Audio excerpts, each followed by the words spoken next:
Hoy arrancamos un tema nuevo y es el penúltimo tema de la materia. ¿Qué tema es el que vemos hoy? Hoy arrancamos con ondas mecánicas. Ah, Hugo no va a estar, tuvo problema personal. Así que les voy a dar la teoría yo y haremos algunos problemas también. Es un tema no muy complicado. Tengan en cuenta que el mes que viene ya, a mediados del mes que viene es el examen, ¿no? Así que vayan poniéndose al día. Alguno de ustedes me consulta problemas de cuerpo rígido, que es el tema más crítico, pero tampoco se olviden de estos temas, ¿no? Péndulo y ondas también, y más.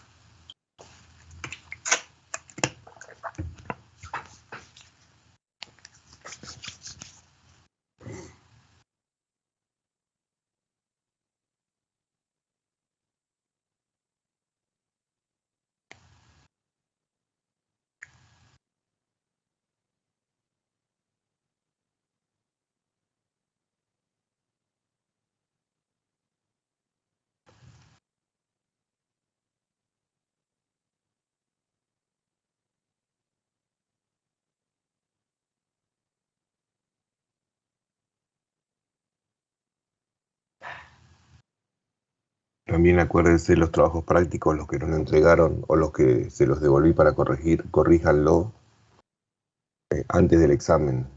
Necesitan eso para firmar la materia. Aprobado, ¿no? Necesitan el trabajo práctico además para firmar la materia aprobada. Profe, el TP es el de errores, ¿no? Sí, es el de errores, Diana, el de errores. Hicimos uno solo. Espero que el año que viene podamos ir a la facultad y hacer los problemas. Los prácticos son 10, así que imagínate, hicimos muy pocos estos años.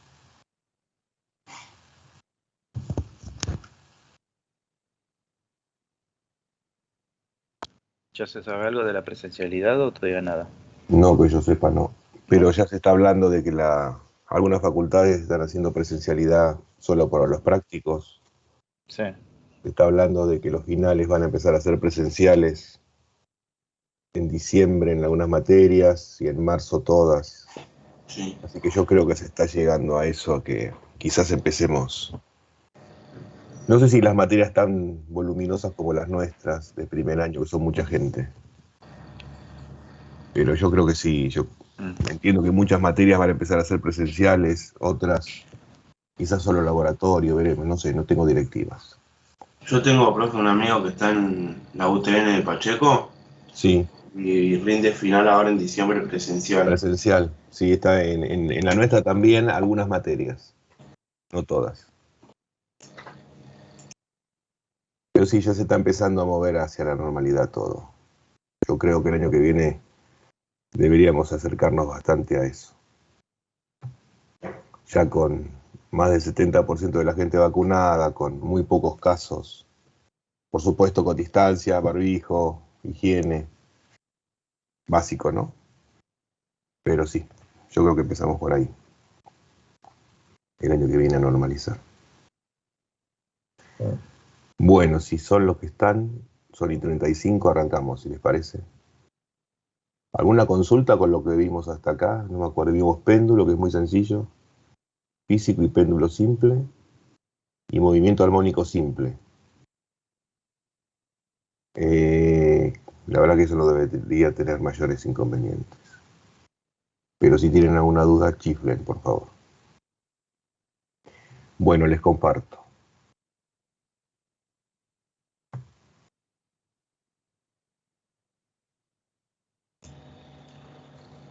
Creo que no se está grabando, ¿no?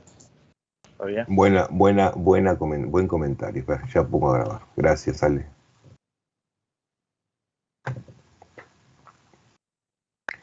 Estoy grabando ahora. Sin embargo, no se pone en rojo eso.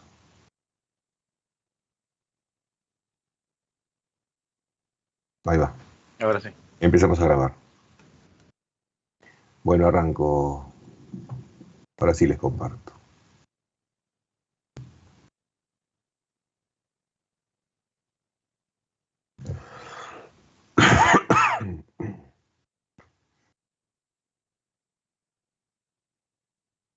Bueno, como les decía, empezamos un tema nuevo. El tema es ondas mecánicas. Para que se den una idea, el tema ondas es un tema muy amplio que incluye ondas mecánicas y ondas electromagnéticas. Las ondas mecánicas son perturbaciones que viajan en un medio material. Las ondas electromagnéticas son perturbaciones que viajan en el vacío. Las ondas mecánicas son producidas por una fuente mecánica, un golpe, una fuerza, y las ondas electromagnéticas están producidas por campos eléctricos y magnéticos, y eso lo van a ver en Física 2 el año que viene. Mientras tanto vamos a ver ondas mecánicas en medios elásticos. Para que una onda se produzca hace falta una perturbación en el material que estamos estudiando, que puede ser sólido, gaseoso o líquido, ¿no? Cualquier material existente. Y en cualquier material existente, si generamos una perturbación, esa perturbación va a avanzar en ese medio. Entonces, para que exista, tiene que haber un medio y una perturbación. Miramos, por ejemplo, una soga, y en esa soga generamos una perturbación, es decir, la movemos en un extremo, teniéndola tensada. Podemos considerar que ese medio es un medio unidimensional porque la dimensión de la soga, es decir, la longitud, es mucho más importante que las otras dos dimensiones, que son el diámetro, ¿no? El X y el Y y el Z, digamos, son despreciables frente al X, para decirlo de alguna manera. Entonces, todos sabemos que esa propagación, esa perturbación va a avanzar en la soga, y cualquier puntito dentro de la soga, cualquier medio elemento material que miremos fijamente, va a subir, va a bajar, es decir, va a generar un movimiento perpendicular al avance de esa perturbación que se generó. La perturbación va hacia la derecha, como muestra el dibujo ahí, y el cachito de soga sube y baja, así perpendicular al avance. Cuando pasa eso se llama que estamos frente a una onda transversal. Esta entonces sería una onda o una perturbación en un medio material. En este caso podemos considerarlo unidimensional porque estamos hablando de una soga, en donde el medio material hace avanzar la soga, la propagación en una dirección, y la cachito de soga, el material de la soga, sube y baja en forma transversal al avance de la perturbación. Otro caso podría ser una onda longitudinal, donde en este caso generamos una perturbación en el sentido del avance de la onda. Entonces, la perturbación viaja en el mismo sentido, como ven. El elemento de materia del resorte viaja en el mismo sentido que viaja la onda. En este caso se llaman ondas longitudinales. Quiero que quede claro que lo que avanza no es materia, sino desaparecería la soga, desaparecería el resorte, ¿no? Lo que viaja es energía. Entonces, lo que se está moviendo es energía. Ahora vamos a ver qué tipos de energía son, cómo se mueven, qué lo hace producir ese movimiento, de qué depende. Hasta acá estoy hablando de elementos unidimensionales o donde una de las dimensiones predomina sobre las otras. Podría suceder que no fuese así, en el caso de un lago donde uno tira una piedra, donde la profundidad de la ondita en el agua puede ser despreciable, pero no los otros dos ejes. Podemos hablar de una onda bidimensional.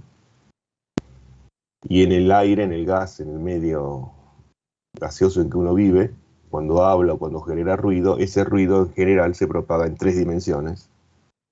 Y esa perturbación en el medio gaseoso es tridimensional. Pero nosotros vamos a estudiar solamente ondas progresivas unidimensionales, y para su estudio vamos a hablar de ondas armónicas. Cuando dije una perturbación, la perturbación puede ser cualquier función matemática. Cualquier función matemática sería un teorema de Fourier, que ya van a ver si no vieron, supongo que no ven todavía series. Pero más adelante van a ver en análisis que cualquier perturbación, cualquier función matemática, puede ser desarrollada en términos de funciones senoidales. Una serie de funciones senoidales. Entonces no está de más, no está mal, digamos, no es muy loco estudiar una perturbación como si fuese una señal armónica. Porque a la larga cualquier función puede ser desarrollada como funciones armónicas, ¿no? Como tal, como ustedes ya conocen funciones armónicas, senos o cosenos, saben que en el tiempo, en el eje temporal, de un punto de una determinada altura hasta el otro punto de la misma altura y en el mismo sentido de avance, acá está creciendo la función en el verde, como acá, esa distancia temporal o esa diferencia de tiempo se llama período. Eso no hace falta que lo reitere porque ya todos conocen lo que es el período en una función temporal armónica. Lo que sí vale de aclarar es que como estamos hablando de un medio material donde hay materia y donde esa onda sube y baja pedacitos de materia, la longitud que hay entre dos puntos de materia de la soga, por ejemplo, ¿no? De material, que tienen la misma altura o la misma amplitud, se llama longitud de onda. Y como esa longitud de onda se desarrolló o recorrió esa longitud en el tiempo t, que es el periodo, pues se habla de que la velocidad de la onda es espacio por tiempo, ¿no? O sea, longitud de onda lambda dividido periodo t. Lambda sobre periodo, o lambda por frecuencia, pues ustedes saben que el periodo es la inversa de la frecuencia, es la velocidad de esa onda en el medio material. Por favor, si tienen alguna duda, me preguntan, ¿eh? Me frenan. ¿Estamos hasta ahí? Entonces, Sí, estamos. lo primero definido es lo que es la velocidad de la onda en el medio material, definida como la longitud de esa onda dividido el periodo o multiplicado por la frecuencia. Entonces, ya que estamos hablando de ondas armónicas, voy a tomar el seno como una función a estudiar. Ya definí lo que es la longitud de onda, lambda. Entonces yo sé que para x1 la función vale lo mismo que para x2, donde x2 es x1 más lambda, ¿no? Estoy hablando en el medio en x ahora, en la longitud del material. Entonces, si yo definí una función armónica como esa que puse ahí, donde le puse una variable x, porque estoy estudiando la posición de esa onda, y una constante k, definida esa relación, puedo decir que el seno de k por x1 es igual al seno de k por x1 más lambda, porque la altura es la misma para los dos puntos. O sea que, en lugar de hablar de x1, voy a hablar de un genérico x. Si hablo de que el seno de k por x es igual al seno de k por x más lambda, por la definición de lambda, y también es igual al seno de k por x más 2pi, porque estoy hablando de una función armónica, y ustedes saben que las funciones armónicas se repiten cada 2pi. ¿Sí?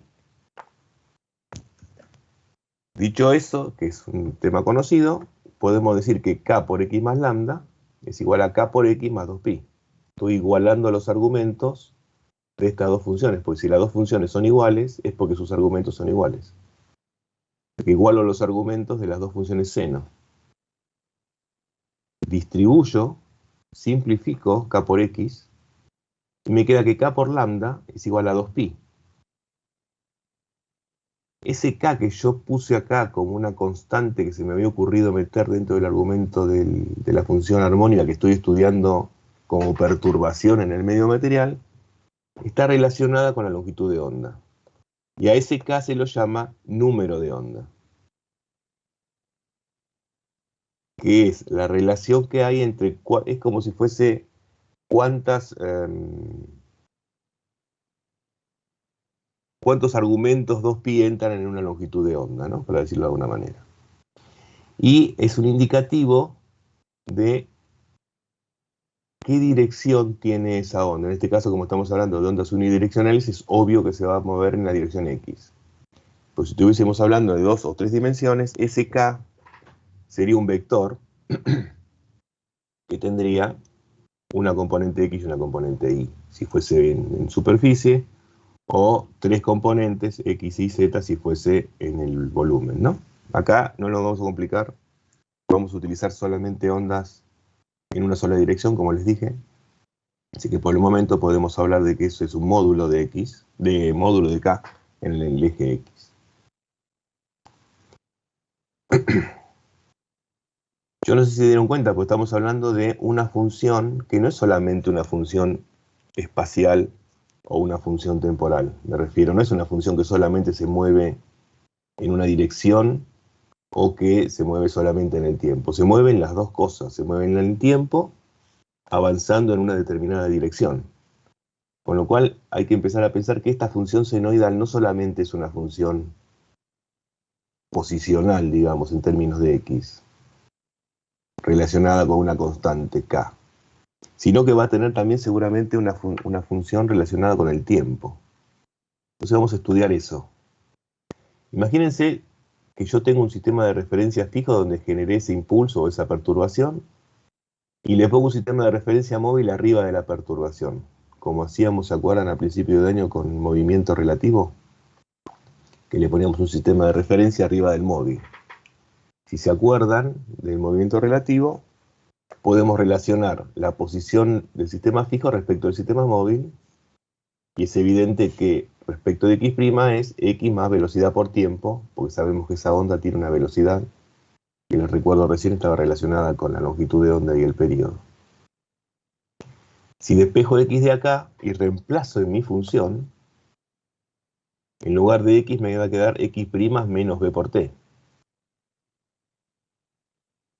Si vuelvo a mi función senoidal, ese X que yo había puesto K por X ya no es un K por X, va a ser un K por una variación en el tiempo de esa función. Ese X no es una X solamente, sino que es una función de la posición y del tiempo. Distribuyendo el K, me encuentro con esta función senoidal, K por X menos K por B por T, donde B es la velocidad de la onda. Pero fíjense una cosa, si la longitud de onda sobre el periodo es la velocidad, y el periodo, como ya saben, es 2pi sobre omega, pulsación, si hago K por B, me queda que K por B es omega, la pulsación de esa función senoidal. Entonces, reemplazando me queda que la función de la posición y del tiempo de esa perturbación en un medio material, para ondas armónicas, depende de la posición X, porque estamos hablando de una sola dirección, y del tiempo T con esta relación. Seno de K por X menos omega T. Esta es la función de onda en un medio material, en una sola dirección, cuando suponemos que la perturbación es una función armónica.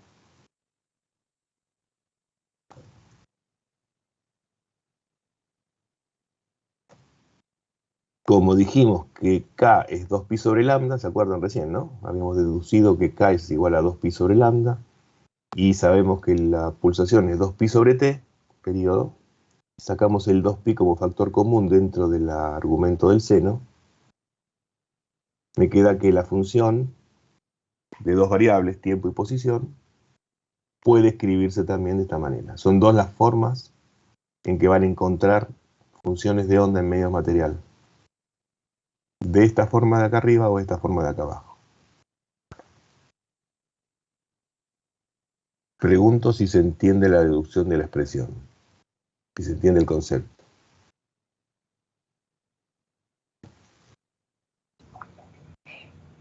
Creo que sí, habría que verlo más detenidamente también, pero bueno, creo que sí. Yo no puedo ver si alguno está escribiendo preguntas, porque ahora no las veo. Así que si alguien ve una pregunta escrita, por favor, chífleme. Alejandro, ¿vos que podés hablar?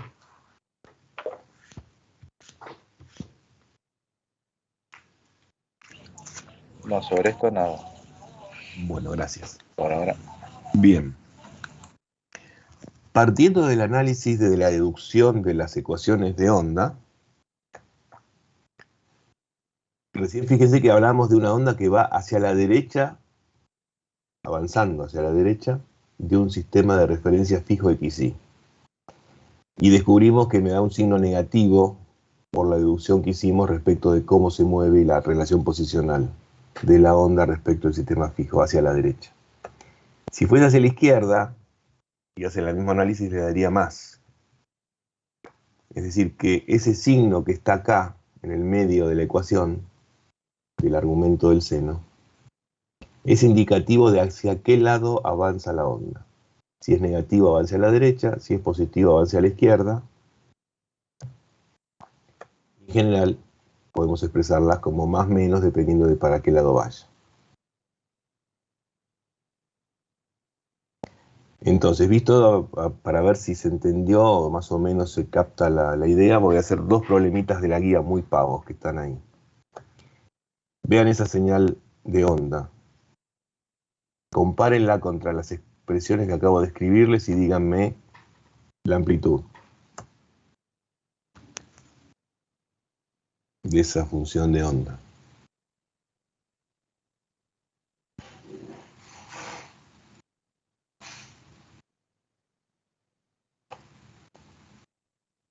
Esto, ¿no?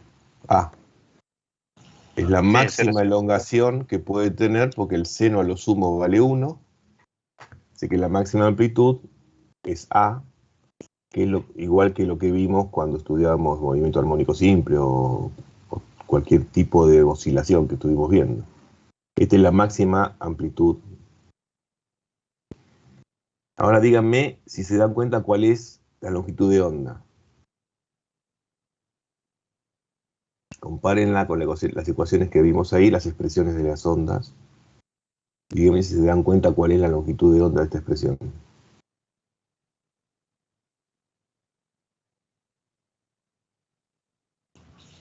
¿Qué sería 1?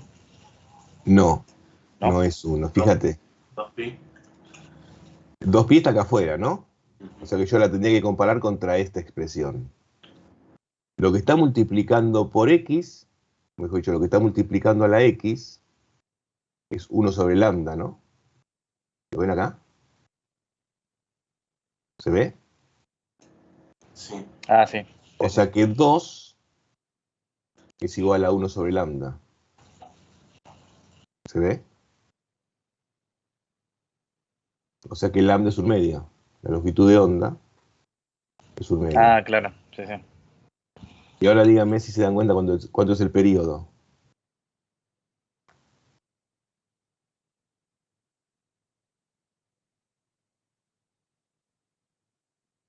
Uno sobre 100. Muy bien, 1 sobre 100, correcto. Con lo cual el periodo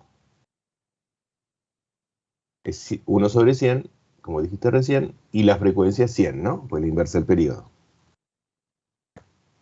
¿Está bien? ¿Y cuál es la velocidad? ¿Se acuerdan? La velocidad de la onda estaba relacionada con la longitud de onda y con el periodo. Piensen que la longitud de onda se mide en metros, el periodo se mide en segundos, o sea que metros sobre segundos va a ser una velocidad. Piénsenlo así para no olvidarse. Entonces la velocidad naturalmente es longitud de onda dividido periodo. Metros sobre segundo. 50. 50. Muy bien. Problemita muy pavo este, ¿eh? Vamos a avanzar un poco más. ¿Y se animan a decir cuánto vale el K de esta onda? ¿El número de onda? Acuérdense, el número de onda. Piensen en una cosa. Omega tiene que ser 1 sobre segundo porque está multiplicado por el tiempo que es segundo. El seno no puede tener unidades en su argumento. O sea que como acá no tiene que haber unidades y acá tengo segundos, acá tiene que ser 1 sobre segundo el omega. Como acá tengo metros, acá tiene que ser de unidades 1 sobre metro, para que se me cancelen las unidades. Y 1 sobre metro es radianes sobre metro. Y radianes sobre metro sería 2pi sobre lambda. Para que no se lo olviden. Como tengo lambda, 2pi sobre lambda es k. En este caso vale 4pi. ¿Se entendió eso? ¿Cómo no olvidarlo? Como regla mnemotécnica se los tiro. Veamos otro. Ahí, la amplitud sería la máxima elongación. 6. 6. 6. ¿Cuánto sería entonces K para hacerlo fácil? En la expresión. ¿Qué 002? 002 es K. ¿Y omega?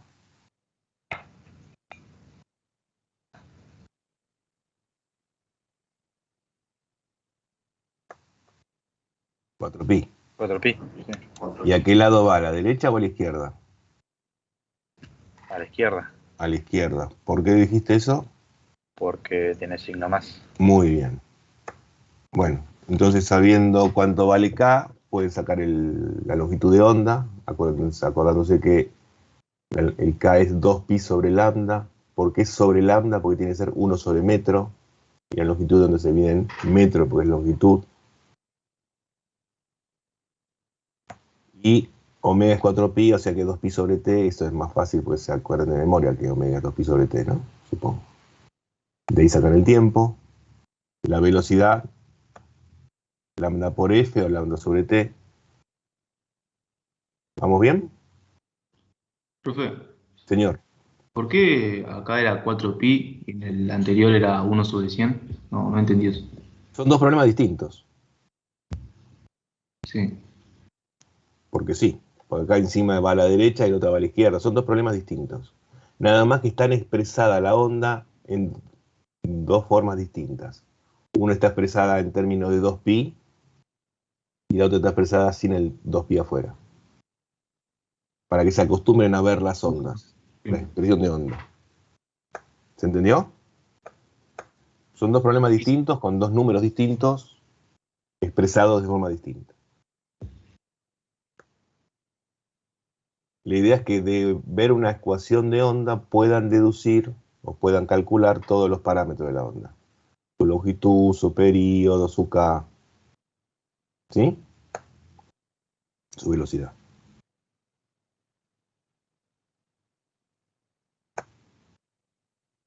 Ahora fíjense una cosa. Estamos hablando de ondas longitudinales en una onda, en una sola dirección, ¿no? En principio estamos pensando en eso, en una sola dirección.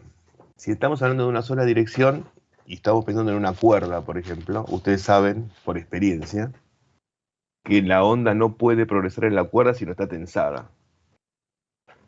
Y por si no, pruébenlo y van a ver que no avanza la perturbación. Entonces, si la onda tiene que estar avanzando en una tensión, en una cuerda tensada, dependerá seguramente de la fuerza con que se está tensando esa onda, esa soga, la onda que avance o no avance, o vaya más rápido o más lento. Entonces lo que les muestro acá es una deducción de cómo depende la velocidad de la onda de la tensión, de la fuerza con la que yo exijo a la soga. Voy a tomar en principio un arquito de soga diferencial. Acuérdense que cuando uno estudia análisis de este tipo, toma distancias diferenciales, es decir, cachitos muy chiquititos y lo más chiquitito que uno quiera posible del medio que está estudiando, y le aplica como un diagrama de cuerpo libre en un sistema de referencia determinado el estudio a ese arquito. Ese arquito, si yo lo corto, tiene una tensión de cada lado, porque estoy haciendo un diagrama de cuerpo libre, como hicimos siempre. Distribuyo, como es un arco, como estoy diciendo, el ángulo que subtiende ese arco. En este caso lo llamé tita para un lado y tita para el otro, o sea, dos titas. Hago el análisis en cada uno de los ejes de la fuerza esa que está tensionando a la soga, en X y en Y. Nada nuevo, hasta acá lo que hicimos siempre.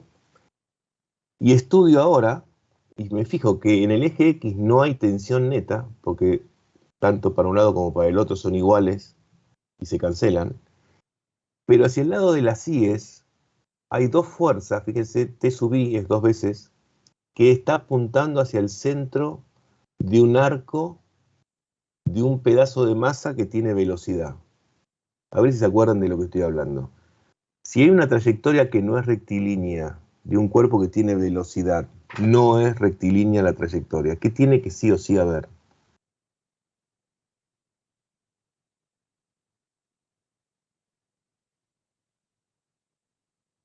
Perdón, ¿cuál es la pregunta? Si hay una trayectoria que no es rectilínea, aunque la velocidad sea constante, pero no es una línea recta la trayectoria, es una ¿Puede ser curva. aceleración? Muy bien, ¿qué aceleración? ¿Cómo se llamaba esa aceleración que apunta hacia el centro del arco? Centrípeta. Centrípeta. Muy bien. Gracias. Entonces, este arco, como tiene una velocidad de la partícula que estoy estudiando de soga, tiene una aceleración centrípeta esa partícula, o ese cachito de soga. Y esa tensión, sumatoria de fuerzas, igual a masa por aceleración, primera ley de Newton. Como puse el eje positivo hacia arriba, va a ser negativo porque apuntan hacia el otro lado, tanto la aceleración como la tensión. Y entonces puedo decir que la velocidad al cuadrado sobre el radio del arco es igual a la aceleración centrípeta, ¿no? Eso también lo sabemos. Y también sabemos que la componente en I, por como yo definí estos ángulos, este es el ángulo θ, esta es la componente seno del ángulo θ, es 2t seno de θ. Hasta acá lo que más o menos hicimos siempre. Para ángulos muy chiquititos, otra vez el jeite de tomar ángulos diferenciales muy pequeños, de manera que yo pueda igualar, como hicimos, ¿se acuerdan? El movimiento armónico en péndulo. De manera que yo puedo igualar el seno de un ángulo muy chiquitito en las radianes a su mismo ángulo. Acuérdense que lo hicimos eso varias veces. Puedo reemplazar para ángulos muy pequeños el seno de θ por θ. Y simplificar los signos menos que molestaban. ¿Qué estoy buscando yo? Estoy buscando la velocidad de la onda, la velocidad del pequeño pedacito de soga que está atravesando culpa de la onda. Así que estoy buscando esta velocidad. Así que ya más o menos estoy encaminado, porque ya encontré dónde encontrar la velocidad en función de algunas características, como por ejemplo la tensión de la soga. Ahora bien, fíjense en lo siguiente. Este arco, este pequeño arquito, es igual al radio por el ángulo, ¿no? Espero que se acuerden siempre de eso. El arco que subtiende un ángulo determinado es igual a dos veces, al ángulo por el radio. En este caso 2θ es el ángulo por el radio. Entonces voy a reemplazar eso. En lugar de poner θ, voy a poner arco S dividido el radio, que en este caso es 2R. Simplificando y definiendo, y acá uno de los temas que es importante que tengan en cuenta. ¿Se acuerdan de cuando vieron química en la secundaria o en el colegio o en la facultad? Saben que la densidad es igual a la masa por unidad de volumen, ¿no? Y eso habla de cuánta materia hay en ese volumen, de alguna manera, ¿no? De masa por unidad de volumen. Y esa es la densidad, pero volumétrica, cuando hablamos de 3 ejes o 3 coordenadas. Cuando hablamos de 2 coordenadas, porque la tercera coordenada es despreciable, hablamos de densidad de área. ¿Cuánta masa hay por unidad de área? Y cuando hablamos de una sola dimensión, como este caso, hablamos de densidad longitudinal o densidad lineal. ¿Cuánta masa hay por unidad de longitud? O sea que la densidad no solamente es volumétrica, puede ser por superficie o puede ser por linealidad o por longitud. Esto es una densidad cuando el sistema que se estudia tiene una componente más importante que las otras. Reemplazando, en lugar de masa voy a poner mu por L, que es lo mismo, o sea, densidad lineal por longitud. Y viendo que la longitud esa que estamos hablando es justamente la longitud de este arquito, S y L son la misma cosa.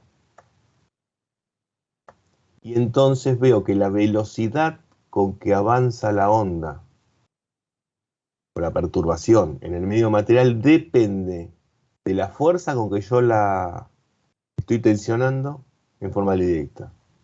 E inversamente proporcional a su densidad. Quiere decir que una soga más gorda, de mayor masa por unidad de longitud, a la misma fuerza ejercida, va a viajar más lento. Y cuanto más finita sea la soga, piensen en los tonos que genera una guitarra, ¿no? Los tonos más agudos, que son los que viajan más rápido en la cuerda, son más finitos. Y los tonos más graves son las sogas o las cuerdas más gruesas. ¿Se entiende? Así que otra ecuación, otra expresión interesante a tener en cuenta. La velocidad de la onda en el medio material depende de la tensión que se le ejerza en el caso de que sea una cuerda o una soga o un elemento unidireccional, como estamos estudiando acá. Y también depende en forma inversa a la densidad lineal de masa. Esto queda claro. ¿Se entiende? No creo que sea necesario que se sepan la deducción, pero sí que se sepan el concepto.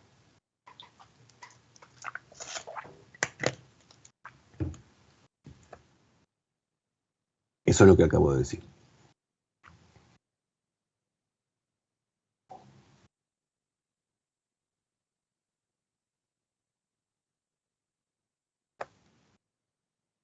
¿Preguntas hasta acá?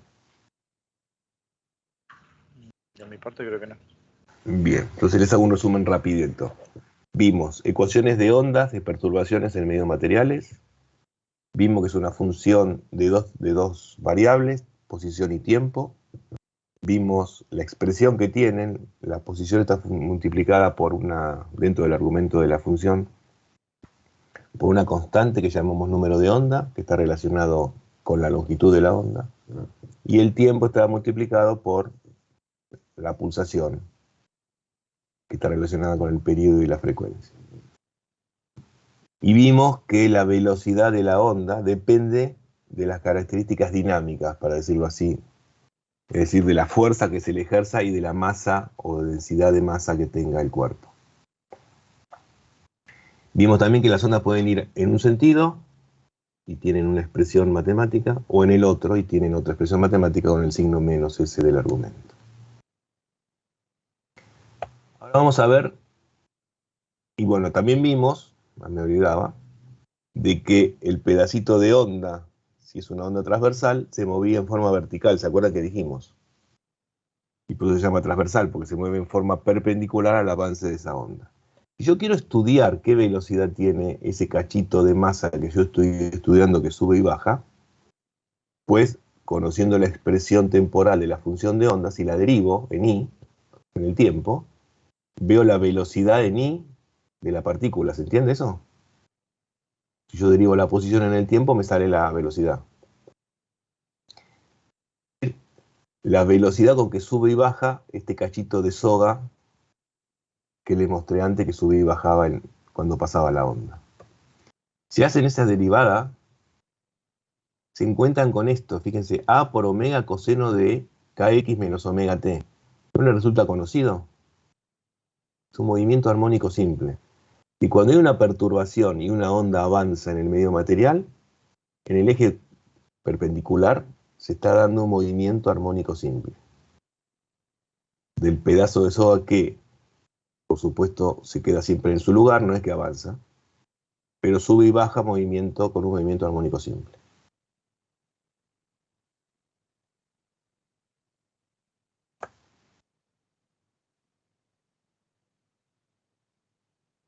Si hacen la derivada segunda, le da otra vez una expresión muy conocida, a omega cuadrado seno de omega t más phi, ¿no? Es decir, otra vez demuestra que la característica del movimiento en el eje y es un movimiento armónico simple.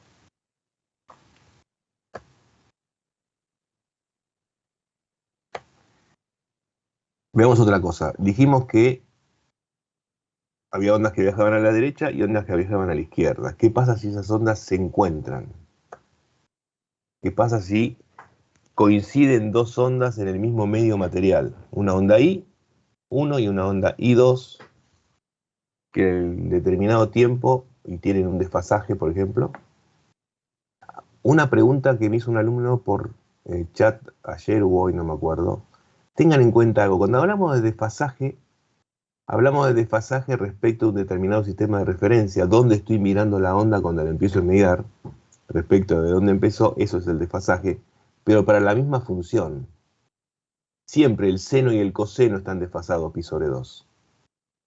O sea que el desfasaje no es pi sobre 2 siempre. Es un desfasaje para la misma función respecto de mi sistema de referencia. La comparación entre el seno y el coseno hace que eso además tenga un desfasaje, otro desfasaje, pi sobre 2 por la relación entre el seno y el coseno. Eso queda claro, ¿no? ¿Eso está bien? Sí. Bien. Digo porque hubo dos preguntas parecidas y digo, me parece que se están confundiendo lo que es el desfasaje de una función con la relación funcional entre dos funciones trigonométricas.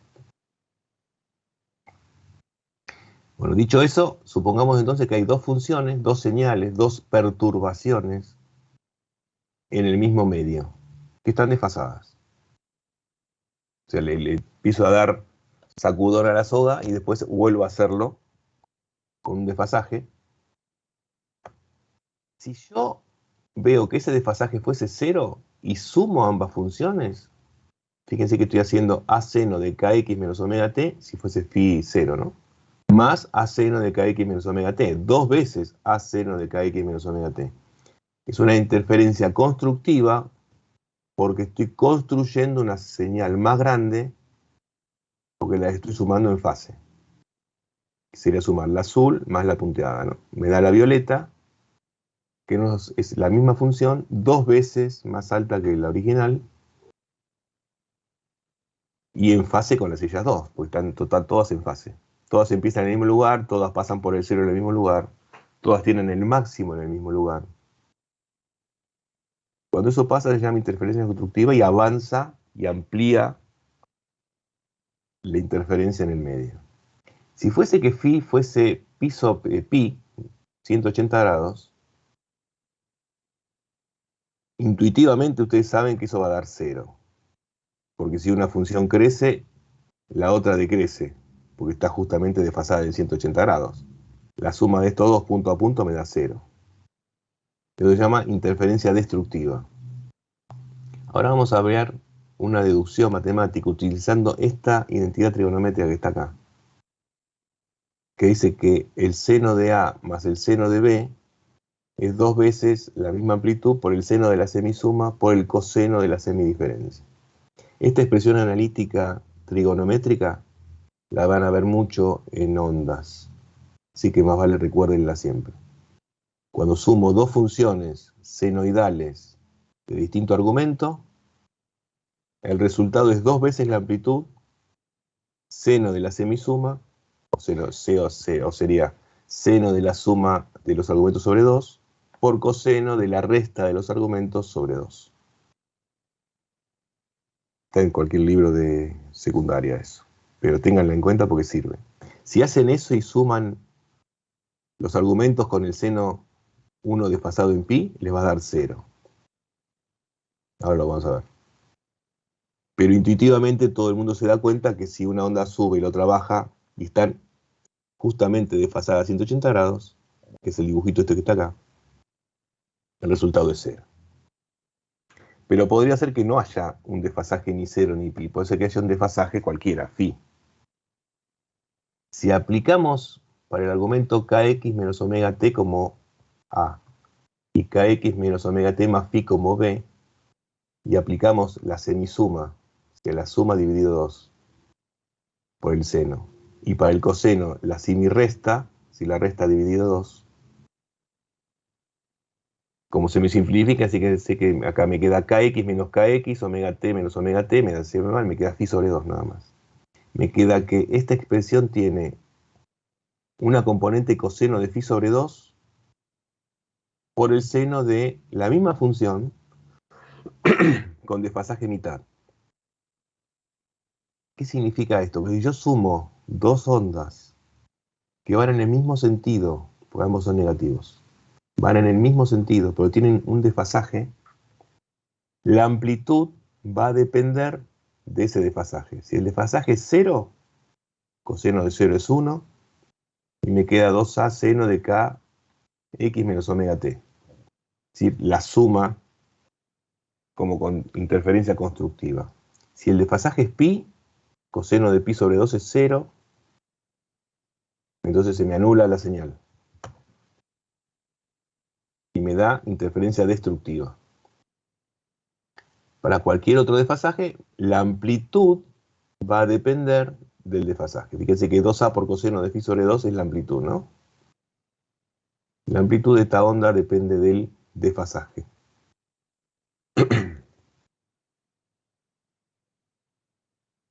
Entonces será una función que, según el desfasaje, tendrá una determinada amplitud. Extremamente sería 0 para fase 0 y 0 para fase pi, para desfasaje pi, y máxima para desfasaje 0. ¿De dónde sale esto? Simplemente de aplicar esa relación trigonométrica. Profe, Sí. ¿qué es la amplitud en lo que sería lo que estamos viendo físicamente? ¿Qué tan alta es? Esto es la amplitud. ¿Qué tan alta es la función? Ah, ok. La máxima elongación, como siempre vimos, la amplitud es la máxima elongación. O sea, eso es la amplitud, qué tan alta sea. Ese qué tan alta sea para un desfasaje cualquiera depende del desfasaje. Bueno, gracias. Cuando hay dos ondas. Gracias. De nada. ¿Se entiende hasta acá?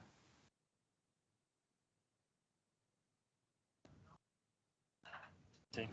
Entonces estudiamos dos ondas que viajan en el mismo sentido, en el mismo material, y se interfieren. Se autodestruyen, se autosuman, o, dependiendo del desfasaje que tengan, dará una función intermedia, de una amplitud intermedia. Lo más complicado que puede pasar es que las ondas se interfieran y viajen en sentidos opuestos. Es decir, una onda va para la derecha, una onda va para la izquierda y se cruzan en el camino en el medio material.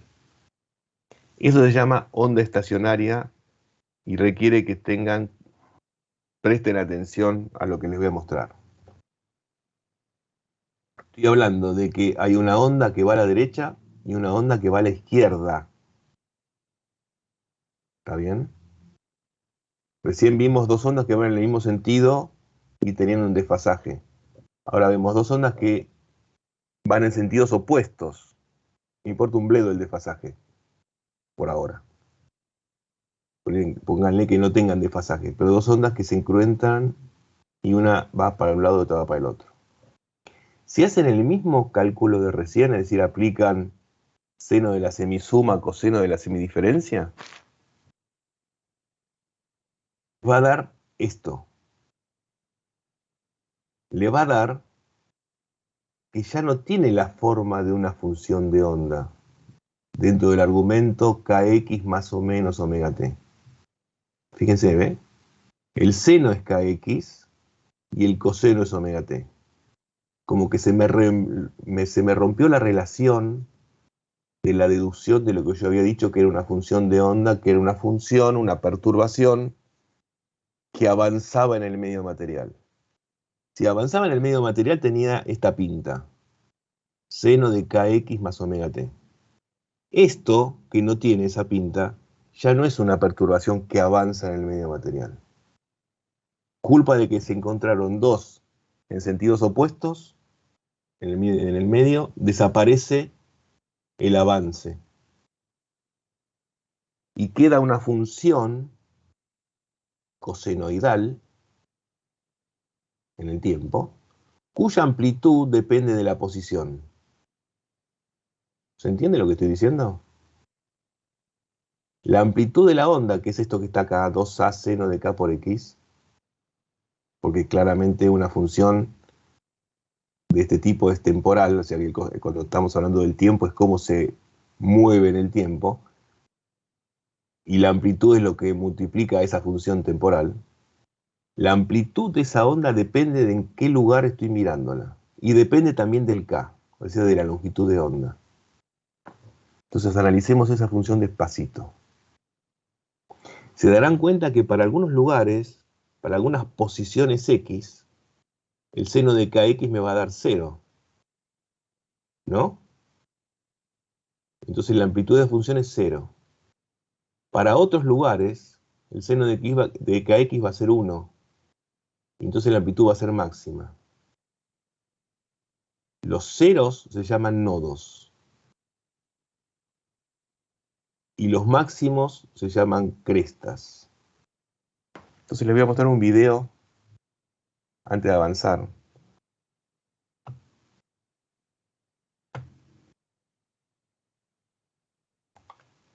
Esperen que me parece más fácil. Esperen, un cachitito, discúlpenme.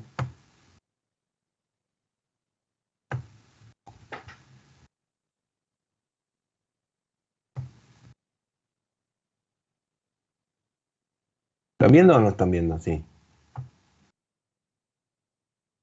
Sí se ve. Se ve, ¿no? Sí, se ve. Bueno, miren este hilo de algodón, un material donde una dimensión predomina sobre las otras, que está excitado con una onda, y la onda choca en el extremo del dedo del tipo y rebota, y rebota. Y van a ver lo que pasa.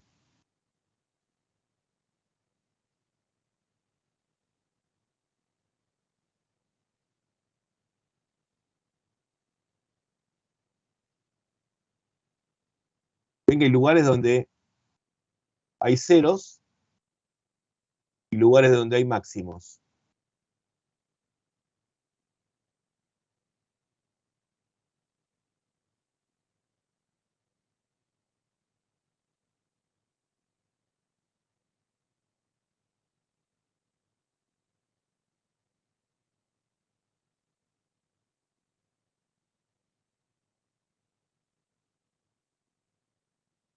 La posición de los ceros depende de la longitud que hay de la soga. Ahora vamos a ver eso. Tipo, ahí hay 3, ahora hay 2 porque cortó la soga.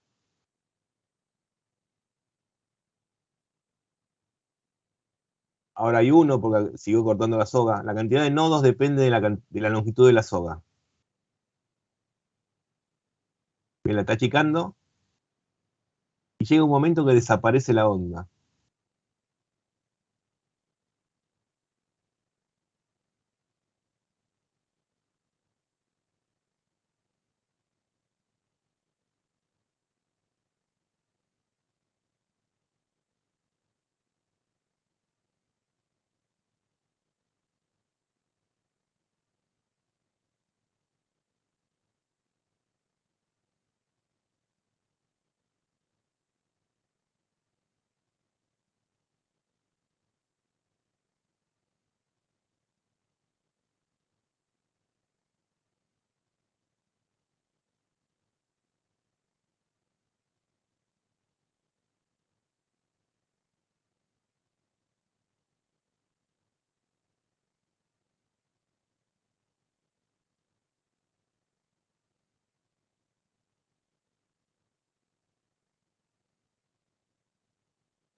Bueno, ¿vieron?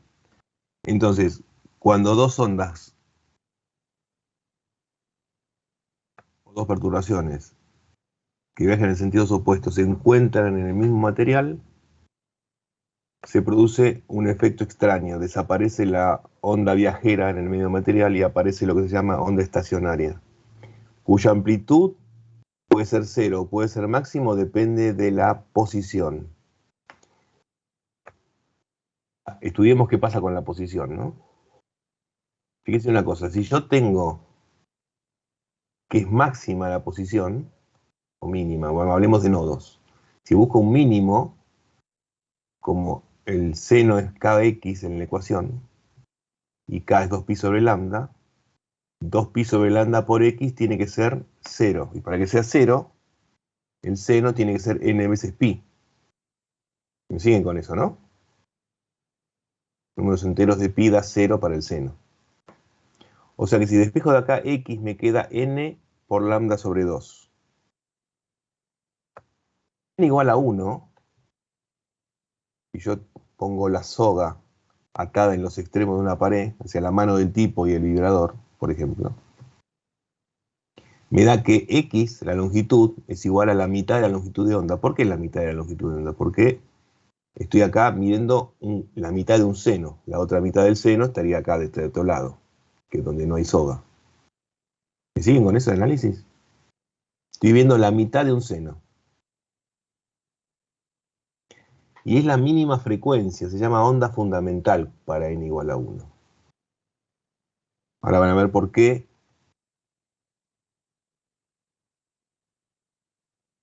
Si n es igual a 2, me queda que hay una onda completa, hay un seno entero dentro de la longitud L de soga, donde L es igual a lambda. Acá L es igual a lambda sobre 2. Y en general, se encuentra la expresión para n igual a 3, habría 3 ondas y dos ondas, una onda y media, o sea, habría 3, ¿cómo se diría? Una de esta y media. Una entera y media. O sea, 3,5 de lambda.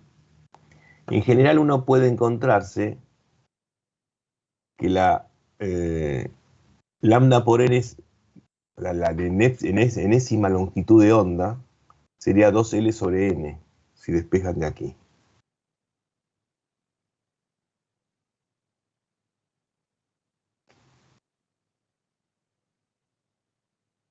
Pero como la frecuencia es igual a velocidad, ¿se acuerdan que habíamos dicho que la velocidad era lambda por f o lambda sobre t, ¿no? Si despejo la frecuencia de esa onda, está relacionada con la velocidad y con la longitud de onda. Y la longitud de onda depende de la posición, del n. Reemplazando, me queda que es b sobre 2L sobre n, o n por b sobre 2L. La frecuencia enésima de oscilación depende de la longitud y depende de la velocidad. Y depende de los n, es decir, dónde se hace cero el seno.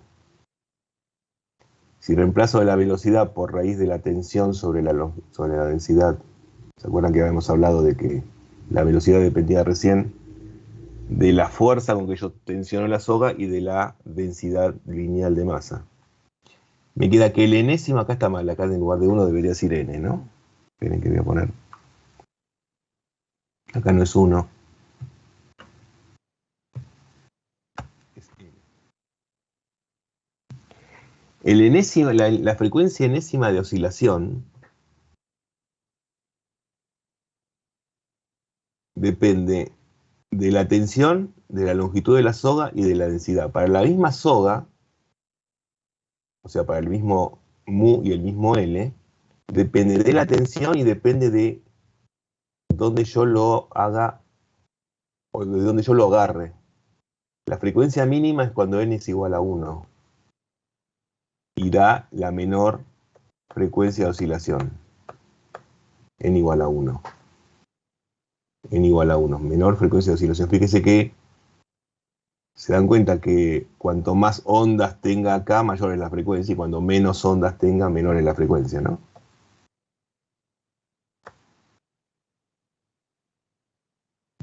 Pregunto si se entendió lo que les expliqué.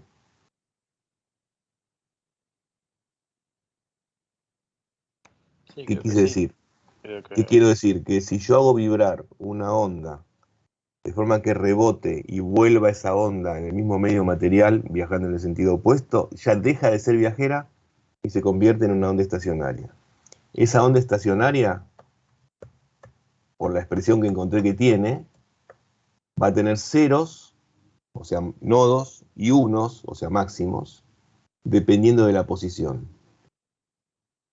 Cuanto más ceros y más unos tenga, más ceros y más nodos tenga, aumenta la frecuencia de esa vibración estacionaria. Esa frecuencia de esa vibración estacionaria depende, para la misma soga, de la tensión y de la longitud. Y hay distintos modos, fíjense que no es cualquier frecuencia, son frecuencias naturales, ¿no? Sería F1 para n igual a 1, F2 para n igual a 2, y así sucesivamente. Son frecuencias naturales que dependen de el modo de vibración que se llama, que se quiere estudiar. El mínimo modo de vibración o la mínima frecuencia para n igual a 1, y eso se llama frecuencia fundamental, que sería 1 sobre 2 veces la longitud de la soga por la raíz de la tensión sobre la densidad.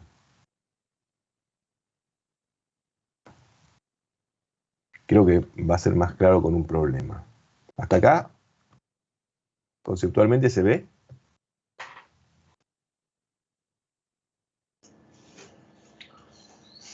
Se hace mucho despelote, Creo que sí. voy a buscar un problema. Guárdenme si podemos hacer algún problemita de ondas. sí, creo que se va entendiendo. El tema es verlo detenidamente, más tranquilo. Claramente, por supuesto. Claro, es eso. Es eso. Pero también es bueno que podamos sacarnos todas las dudas para que cuando lo lean no se hagan despelote.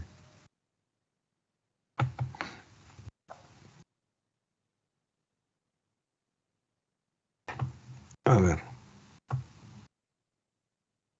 Lo hicimos recién.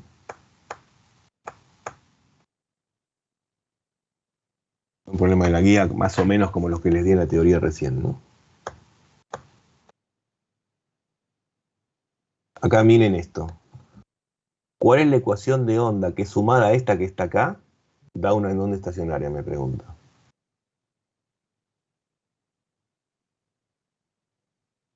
Para que haya una onda estacionaria, ¿qué tiene que suceder? Una no tenía que ir a la derecha y la otra a la izquierda. Muy bien, entonces la onda que generaría con esta una estacionaria, ¿cómo sería? Opuesta.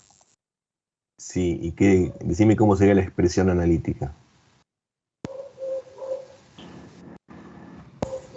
Puede ser que una tenga que ser negativa.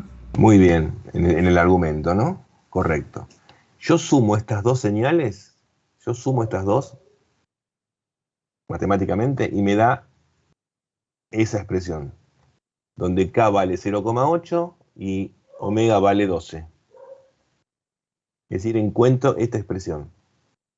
Si yo graficara, yo lo que hice recién fue eso, miren, grafiqué esa función en el Excel. Y fíjense que cuando grafico esa función en Excel, me da exactamente lo que vimos recién en el video o lo que vimos recién en el dibujito de la teoría. Una función estacionaria que tiene máximos y tiene mínimos. Acá dibujé un cacho nada más, ¿no? Así que es real que matemáticamente no se ve otra forma que no sea matemáticamente o en una experiencia como hicimos recién en el video. No se puede dar cuenta uno si no lo hace o una experiencia física o el estudio matemático. Pero deja de ser una onda viajera.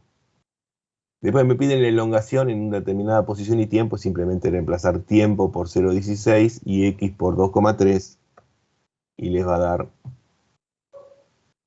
esa es la posición, ¿no? Menos 0,093. Yo la grafiqué justamente me dio bien en donde debería dar.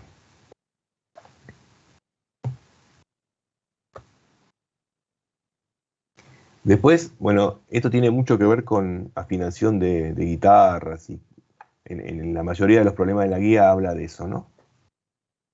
Fíjese, dice, ¿cuál es la tensión de una soga de 3 gramos de masa y 60 centímetros de longitud si la frecuencia fundamental es 20 Hz? La frecuencia fundamental, les dije, la frecuencia mínima. La frecuencia mínima es la frecuencia para n igual a 1.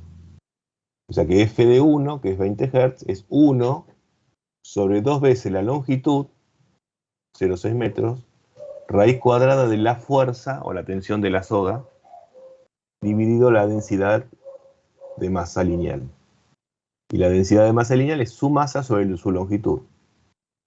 Su masa sobre su longitud.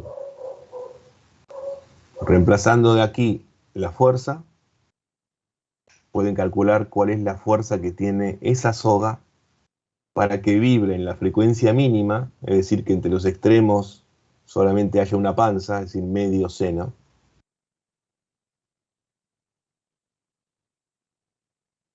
Y si fuese, fíjense que si fuese más gorda, es decir, si tuviese más masa, el mu sería más grande.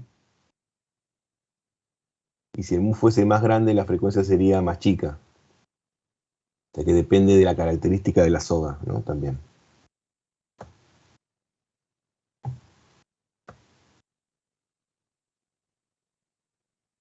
Ese es un problema muy sencillo de despejar una de las ecuaciones de las frecuencias naturales de oscilación de una onda estacionaria en una soga, despejar de acá, en este caso, la tensión.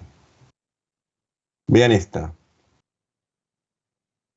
A ver si esto la aclaro un poco más. Se supone que una nota de un piano debe tener 231 ciclos y el afinador mide 224 y la tensión es 723 newton. Evidentemente hay que cambiar la tensión de la soga, de la nota de la cuerda del piano, ¿no? Para que vuelva a estar en 231, pues está en este momento en 224. Así que harían. Relacionan, porque estamos hablando de la frecuencia fundamental, ¿no? Por ejemplo. 1 sobre 2L a raíz de la tensión antes sobre la misma mu, que es la misma soga, y la de después. Y hacen la relación, ¿no?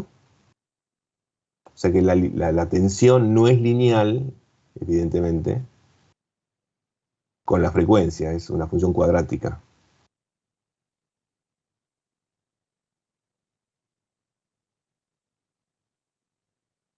Pero básicamente todo está relacionado con utilizar esta expresión que habla de las frecuencias naturales, desde la mínima que se llama fundamental hasta todo lo demás frecuencias que se llaman armónicas, que está relacionada con la longitud de la onda, de la soga, la tensión y su densidad. No sé si tengo más, creo que no tengo más.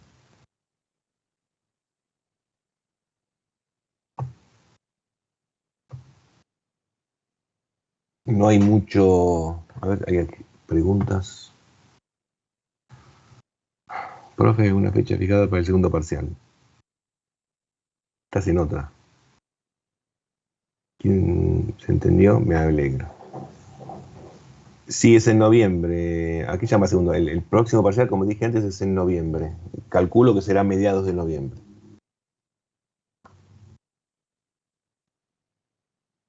¿Alguna consulta, alguna pregunta? ¿Conceptualmente Hola. se entiende lo que hablamos? Sí, decímele. Yo quería preguntarle también, pero es acerca del trabajo práctico, si los corrigió. Yo los corregí y los contesté a todos. Si a alguno le dije corregí tal cosa porque estaba mal y no lo aprobé, tienen que corregirlo y devolvérmelo a mandar. Si les contesté pero- por mail que estaba aprobado, está aprobado. Ah, claro, porque habíamos hecho la corrección y lo habíamos entregado de nuevo. Va, por mi parte, en mi grupo teníamos que corregir algo y se lo enviamos de nuevo. Pero A ver, después de esta primera entrega ya devolvió. ya me fijo. Si quieren veamos eso, no está de más. Esperen un cachito. que busco el archivo. Se los comparto y vemos.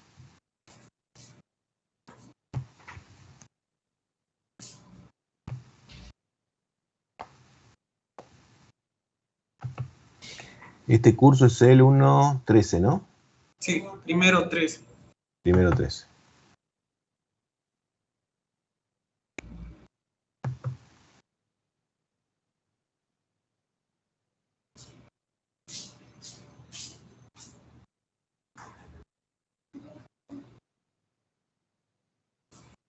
Bueno, esperen que les comparto.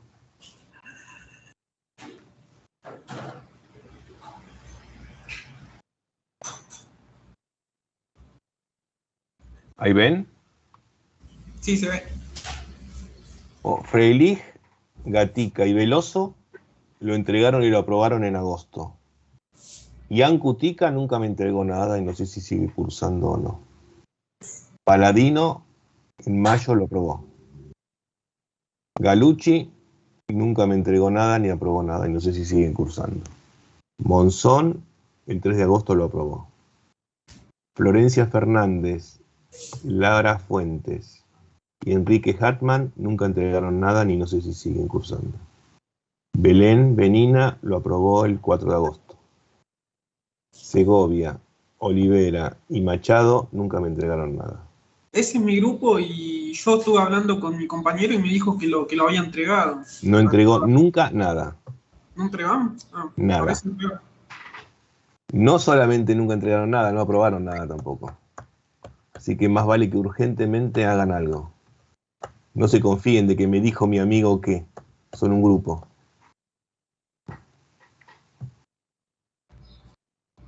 Dayana Montero lo aprobó en julio. Daza, Solís y Dañagueda lo aprobaron en agosto. Ávila no entregó nada. Maximiliano Más tampoco. Pedro Chiora tampoco. Carlos Massa, Gonzalo Flores, Rojas, Santos, Natalia Ruiz, Gabriel Ángela Favilla, Romero Miranda, no entregaron nada. Ancho Ordoqui lo aprobó en 3 de agosto. Solís y Verón no entregaron nada. Uno tiene, como tiene Jorge, algún comentario que... Gracias por contestar. Gracias. Al contrario, pero es importante que estén al tanto. Gracias. Se ve que se comunican poco, los demás que estaban con vos en el grupo no están más cursando, ¿no? No sé, en realidad estábamos anotados esos 3, pero la chica que era Jessica Machado no formaba parte de nuestro grupo. No formó parte de nuestro grupo al final y terminamos haciéndolo los 2 pibes que estábamos ahí anotados. Yo te diría, urgente, ponete en tema y mándamelo. Sí. Acuérdense, nunca se confíen de que me dijo fulano que. Pónganse en contacto y vean qué pasó. Tengan los 2 o los N del grupo la última información del trabajo que hayan hecho. Para esta materia y para cualquiera, ¿no?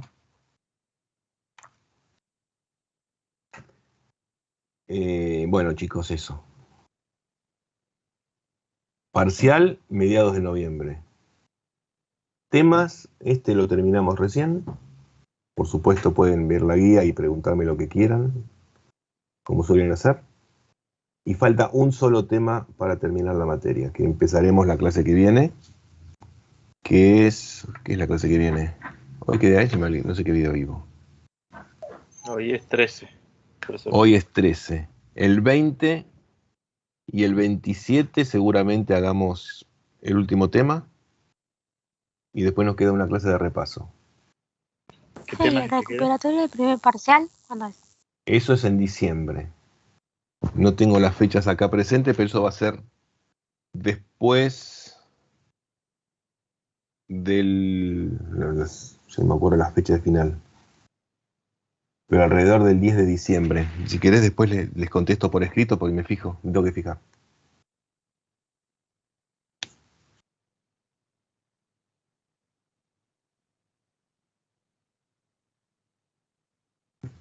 ¿Qué tema es el que falta ahora? Hidroestática e hidrodinámica.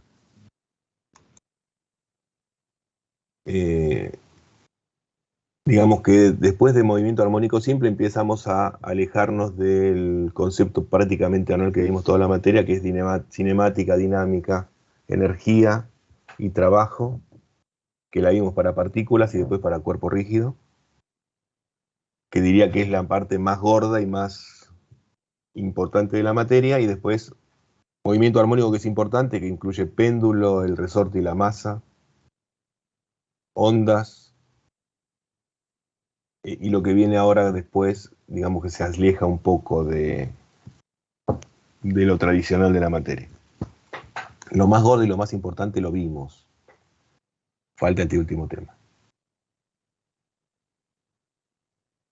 Muchos están trabajando sobre cuerpo rígido, por lo que me preguntan. Deberían estar ya terminando cuerpo rígido por el problema 200 y algo, 300, 250, 230, por ahí. Y hacer alguna cosa de movimiento armónico, péndulo, esto.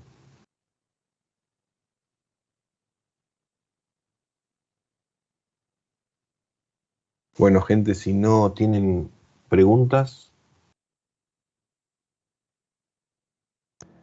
si queda todo claro. Creo que Decime, no, vamos Franco. a tratar de ver un poquito más de vuelta a esto para leerlo. Te contesté, Alejandro, lo que me preguntaste. Sí, lo estuve viendo claro? ahí. Sí, estuve viendo un poquito anoche, pero no terminé de analizarlo bien Lo todavía. entiendas, está bien, fantástico. Cualquier cosa me preguntas. Karen, también lo mismo, vos te pregunté, te contesté ayer. Franco, ¿ibas a decirme algo? No, profe, eso que hay que seguir practicando y ejercitando y cualquier Sí. duda, decime. Ni duda, me chiflan. Estamos para eso. Bueno, si no tienen más preguntas, terminamos acá. Profe, Dime. yo tenía una duda del ejercicio 255 de péndulo. 255, pero lo voy a ver de memoria, no me lo acuerdo.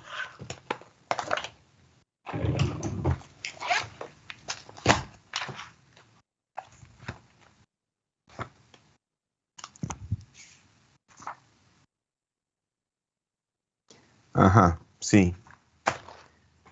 Dice uno que dice, se requiere construir dos péndulos de manera tal que el primero realice 10 oscilaciones en el mismo tiempo que el otro hace 11.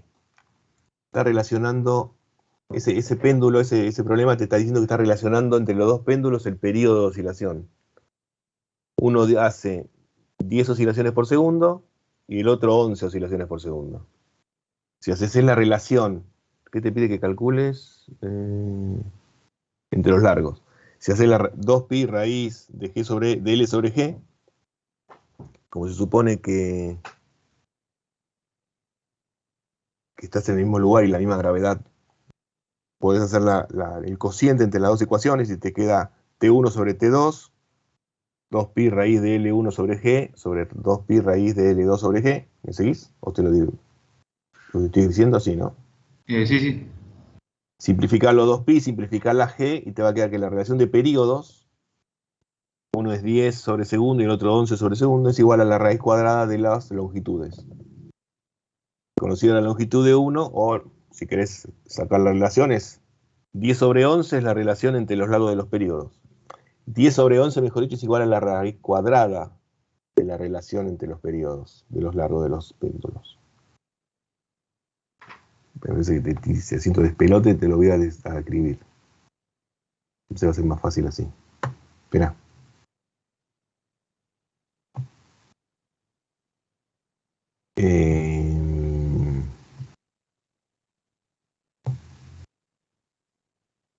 Péndulos. No sé si lo tengo hecho o no, si no lo hacemos.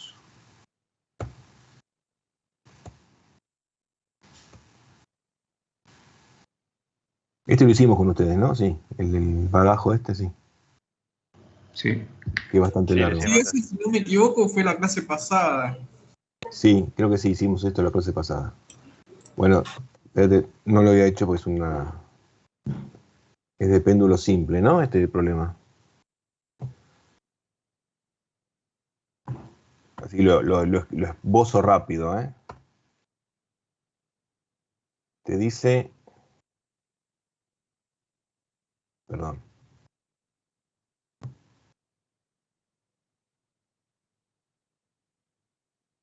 Vos sabés que...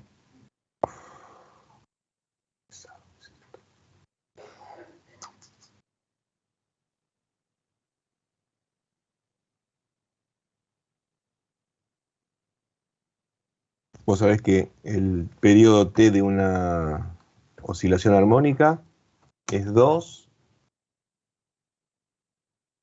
pi raíz cuadrada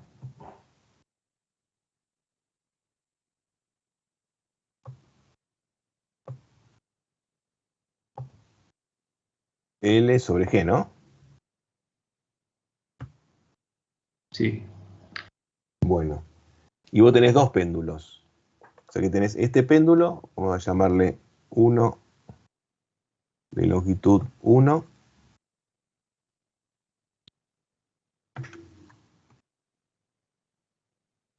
Tenés otro péndulo, 2 de longitud 2.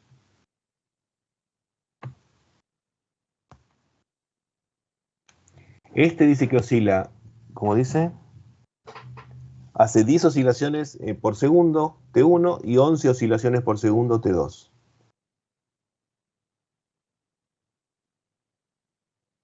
Por lo tanto, si hablamos de oscilaciones por segundo, estamos hablando de frecuencia. Entonces, espérate, voy a escribir eso. Ojo cómo está expresada lo que te dice el problema, ¿no?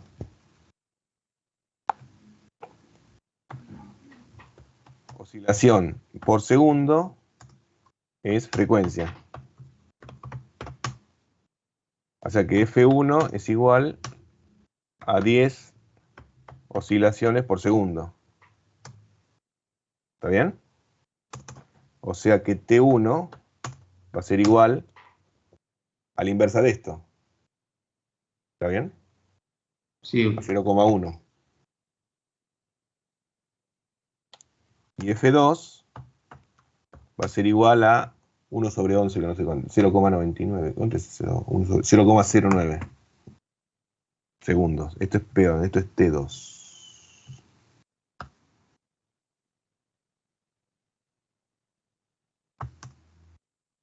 Porque uno es la inversa de 10 y uno es la inversa de 11. Entonces reemplazas acá, 1 sería 0,1 sobre 0,09 igual a raíz cuadrada de L1 sobre L2. Claro, después voy despejando el L2. Y no te pide que lo despejes porque no tenés más datos. Te dice cuál es la relación entre los largos de los periodos, de los péndulos. Es la raíz cuadrada de 0,1 sobre 0,09. La relación de los periodos, de los largos. ¿Me seguiste? Sí, profe. Me había complicado en el tema de la frecuencia y todo eso. Guarda cómo está expresado, sí.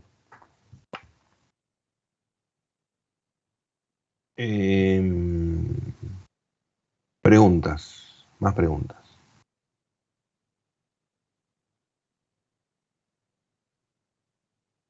Bueno. Por ahora creo que no. Entonces lo dejamos acá.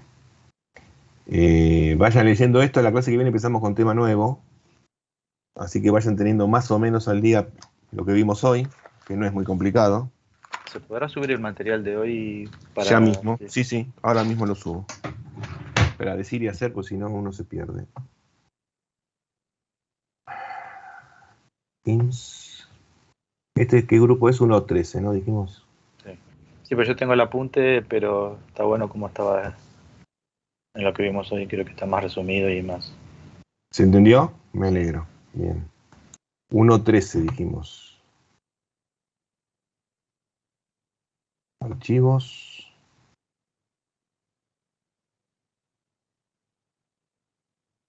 Cargar. El material de clase. Acá lo veníamos poniendo, ¿sí, no? Sí, ahí lo voy subiendo. En teoría.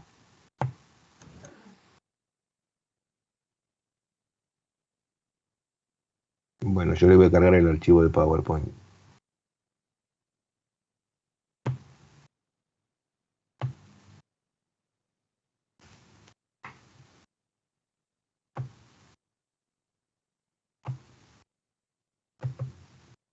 Les cargo la clase teórica de recién y los problemas que vimos hoy. ¿Está bien? Perfecto.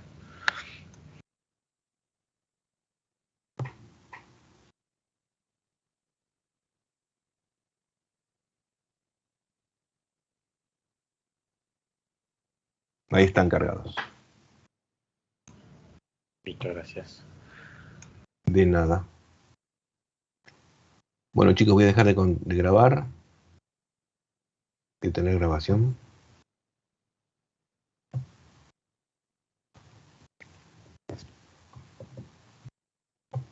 Así que bueno, los espero en cualquier consulta que tengan y me escriban. Ok, Si no tiene más preguntas, lo dejamos aquí. Bueno. Hasta la semana Bueno, que viene gente, entonces. nos vemos el Cualquier cosa nos miércoles que hablamos. viene. Mm. A disposición, che. Vale, chao, profe. Chao, Franco. Chao, buenas semana. Chao, Jorge. Acordate de lo que pasó con el trabajo práctico, ¿eh?